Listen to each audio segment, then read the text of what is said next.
tout de suite, direction la Haute-Loire, aux Escales Brivardoises. C'est l'heure du journal des festivals. Avec Guillaume Janton, vous nous emmenez exactement à Brioude. Oui, et c'est la 12e édition de ce festival qui, il faut bien le dire, est plutôt un petit festival pouvant accueillir entre 200 et 500 personnes à chaque spectacle, soit autant qu'à la kermesse de fin d'année de votre fils de 7 ans, mais un festival très réussi. Tout d'abord grâce à son concept original, allier la musique classique avec d'autres formes d'expression artistique, comme nous l'explique Gersande Mondani, la directrice artistique du festival. Nous avons travaillé avec la musique et le cinéma, la musique et les parfums, la musique et même le chocolat, la danse, etc. Et cette année, nous sommes avec la musique et le théâtre pour une thématique appelée côté cour, côté jardin. Chaque concert est donc construit avec une idée de spectacle, une idée de création et des comédiens, des musiciens sur scène.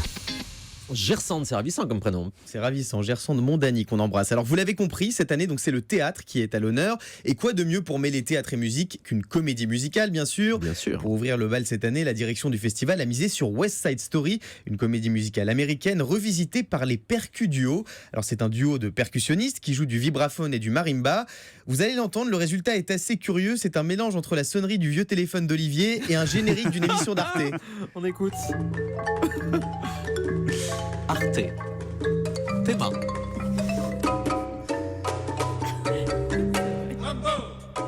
Il y a les pièces de théâtre d'Arte un peu aussi.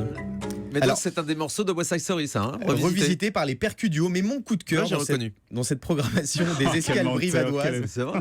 Mon coup de cœur, c'est les frères Jarry. Est-ce que vous connaissez les frères Jarry? Alors je connais les Frérots de la Vega et Jarry Maurice. Voilà. C'est un mix des deux? Ça n'a rien à voir. C'est deux musiciens classiques qui se sont ouverts à la musique pop. Écoutez Thomas, l'un des frères Jarry, au micro européen de Bradley Dessouza. Ça fait plusieurs années qu'avec mon frère, on ne jouait que du Queen parce que c'était notre seul point en commun musical. Et puis, en fait, là, on s'est dit, pour jouer notre jardin secret, on va jouer toutes nos Madeleines de Proust que nous avons en commun. Par exemple, les séries télé qu'on regardait ensemble. On peut avoir un clin d'œil à La Petite Maison dans la Prairie. Donc, en fait, on va faire une sorte d'iTunes de tout notre parcours d'enfance, notre playlist perso. Très sympa. Très sympa. Alors vous l'avez entendu, il y a deux types de morceaux que les frères Jarry aiment revisiter à la sauce classique, les génériques de séries et les plus grands tubes de Queen. Alors je vais vous faire écouter un extrait d'une chanson de Queen interprétée par les frères Jarry. Ouais. Essayez de deviner de quel titre il s'agit. Facile. Ah, I Want to Break Free. Bravo Olivier. Non mais et ça j'ai pas regardé sur votre fiche. Là pour le coup c'était facile. I Want to Break Free, c'est joué au violoncelle? Violoncelle et piano. Sympa, non? Oui, on reconnaît bien, oui.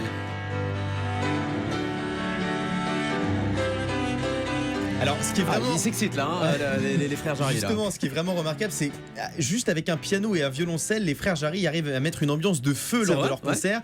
Exemple avec cette reprise d'un autre tube de Queen, The Show Must Go On.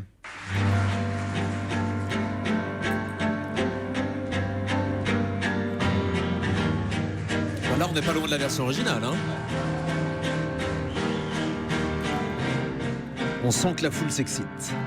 Ambiance de folie.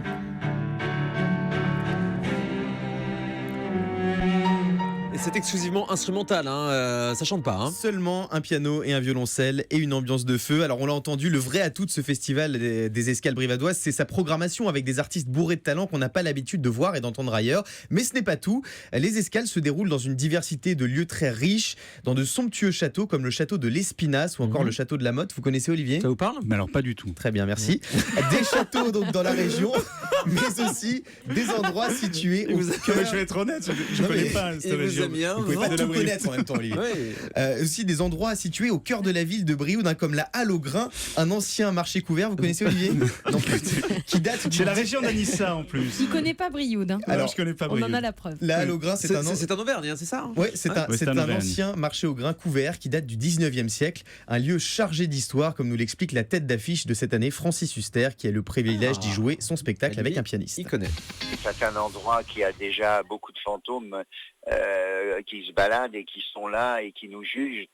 C'est un endroit qui est magique parce qu'il ne tolère pas un texte quelconque ou une musique qui passe comme ça. Il faut vraiment être très exigeant sur ce qu'on y défend. C'est un lieu où beaucoup de gens ont donné leur âme Et j'ai l'impression qu'elle continue ses âmes à se balader un peu partout. Alors j'espère qu'elles accepteront que les nôtres se mêlent aux leurs.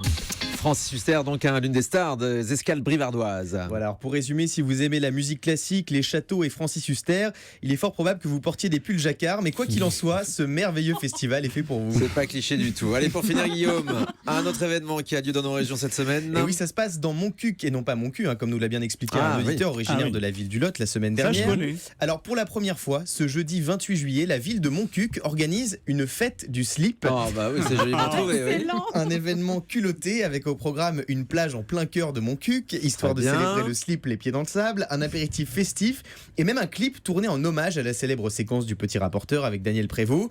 Alors je vois qu'Olivier est très intéressé par cet événement, donc je vous donne le code vestimentaire si vous ne voulez pas vous faire refouler à l'entrée de Montcuq. Boxers, string et maillot sont fortement conseillés. Et puis moi je vous conseille de Moi qui avec un body short, ça va être difficile quand même. Bah, vous devez acheter un petit boxer, Olivier. Faites ce que vous voulez. Moi je vous conseille en tout cas de vous dépêcher de réserver car la place est limitée dans Montcuq. On va s'arrêter là, Guillaume. Merci beaucoup. Guillaume Janton, le journal des festivals, donc aux escales brivadoises, du côté de Brioul, en Haute-Loire, au cœur de l'Auvergne. Et on va emmener Olivier Allemand, qui ne connaît pas encore cette région, Non, ce petit vraiment, coin. la région de Brioude, non, je connais pas. On va vous emmener là-bas.